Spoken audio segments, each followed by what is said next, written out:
गिबियावनो संख्रि हाजो रोदोम एग्र टुरिज्म क'अपारेटिभ ससाइटि लिमिटेड बिनि जानानै आं गासिबो रायजो राजानिसिम खुलुमनाय बावहरग्रोबाय।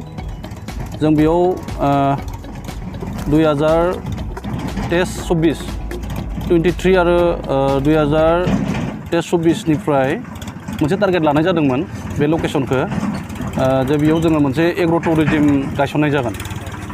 ओमफ्राय जोङो बेखौ लानानै जोङो थांनाय 13 डिसेम्बरनिफ्राय गोख्रोङै खामानि मावनाय लामानि खामानि मावनाय सोलिगासिनो दङ। बेयाव जोङो गासै जोङो टटेल 100निबो एसे गोजौआव मेम्बार्सफोरखौ लानानै जों मोनसे कमिटि दानाय जादों। बे कमिटिनि मुङानो जाबाय ससाइटि दानाय जादों संख्रि हाजो रोदोम एग्र टुरिज्म क'अपारेटिभ ससाइटि लिमिटेड। ओमफ्राय बेयाव जोङो मोननैसो ओरैबायदि माने थांखि लानाय जादों। बे थांखिफोरा बे ओनसोलनि थागिबिफोरा मेनलि प्रब्लेमा जाहैबाय लामानि प्रब्लेम। बेयाव लामा गैयामोन। जोङो गासैबो जोङो ससाइटिनि सोद्रोमाफोरा लोगो नांनानै फैसा एसे खांनानै फार्स्ट टाइम जोङो कमिउनिकेसननि थाखाय गेपनि थाखाय जों बेखौ लामाखौ खमसे खम जोङो 4 किल'मिटार बेखौ जोङो सेरेंगेबल होनानै खामानिखौ मावनाय जाबाय। ओमफ्राय जोङो बेयाव बै ससाइटिनि जोहै माखासे थांखिफोर लानाय जादों। जेरै बे ओनसोलाव हाजोआव गोबां माने बिफां दङ, बिफां लाइफांफोर मोजां मोजां बेफोरखौ माने आगोलनिफ्राय दाननानै फोजोबस्रांदों। बेखौबो जोङो बे ससाइटिनि जोहै बेफोरखौ जों बन्द' खालामगोन। सेफटियाव दोनगोन। आरो नैथियाव दङ जोंहा दैमायाव कारेन्ट शट होनानै माखासे मानसिफोरा नाफोरखौ बुथारगासिनो दङ बा हमनानै लांनानै जाहैयो। बेखौ जोङो बे ससाइटिनि जोहै बेखौबो जों बन्द' खालामगोन। आरो थामथियाव गोलैसोनानै थानाय बेकार सेंग्राफोर आरो सुबुंफोर जोङो खमैबो 100नि सायाव दहाय बुंखाबाय बेखिनि मानसिया जोङो बेयाव इनभल्भ जानानै दङ। बेखिनि मानसिया बेनि जोहै माबा मोनसे जोङो ससाइटि सुस्रांनो हागोन होननानै बेकार जेंनाखौ सुस्रांनो हागोन होननानै जोङो आसा खालामनाय जादों। आरो बेयाव ब्रैथियाव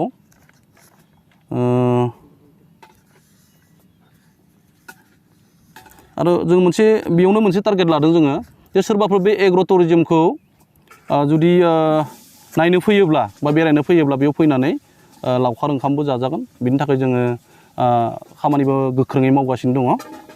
फैजागोन आरो लावखार ओंखाम बा पिकनिक जाफैजागोन। बेखौबो जों बे ससाइटिनि जोहै बेखौबो मदद खालामगोन आरो जों।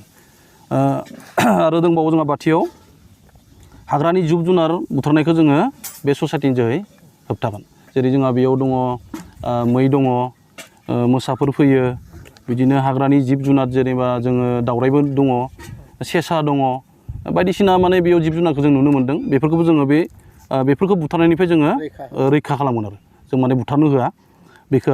आरो जोङो मोनसे थांखि लाबावदों बे ससाइटिया जे जोङो बेयाव एग्र टुरिज्म होनना बुंनाय लोगो लोगोनो बेयाव जोङो एग्रिकालसार सिस्टेमनि किसुमान थायो आरो बेयाव सिस्टेम। बेखौ जोङो बेयाव जेरै जोङो बेयाव बिफां गायनायनि टारगेट लादों। जेरै गय बिफां, नारें खमला, आनारस, जायखिजाया थालिर बिफां माने मोजां मोजां बेयाव जोङो आबाद मावनायनि थाखाय जोङो बे ससाइटिनि जोहै थांखि लादों। आरो बिदिनो दा जोङो फैगौ 23 डिसेम्बर बे सानखालि जोङो मोनसे बेखेवनाय हाबाफारि लादों। मा बार गोलैगोनथाय? सुनिबाराव खामानिया गोख्रों मावबाय थादों जे जोङो पिकनिक स्पट खालामनो हानाय बा सोरबाफोर जाफैनो हायो फैयोब्ला जाफैजागोन।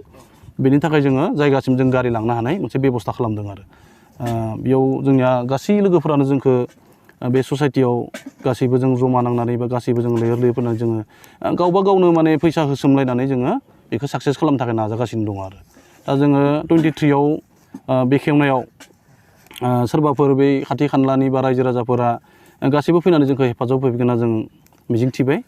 आरो बेयाव जोङो जोंनि लकेलनि तामुलपुर समस्तिनि जोंहा बिथां जरलेन दैमारि सार MLA बिथांखौबो जोङो हांख्रायदों।